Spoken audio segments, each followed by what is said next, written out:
Hello guys, welcome back to the channel. Hope you are doing well and fine.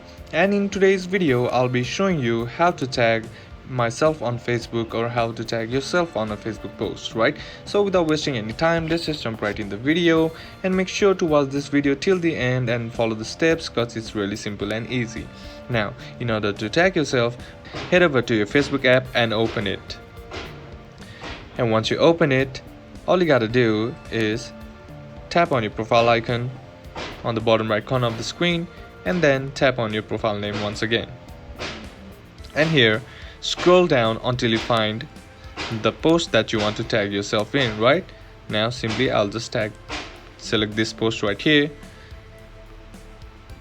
And now all you gotta do is open up the image, tap on it, and on the top right corner of the screen you'll see a tag icon right there. Simply tap on that. And now tap anywhere on the screen to add yourself. Now here you can see my name just right there.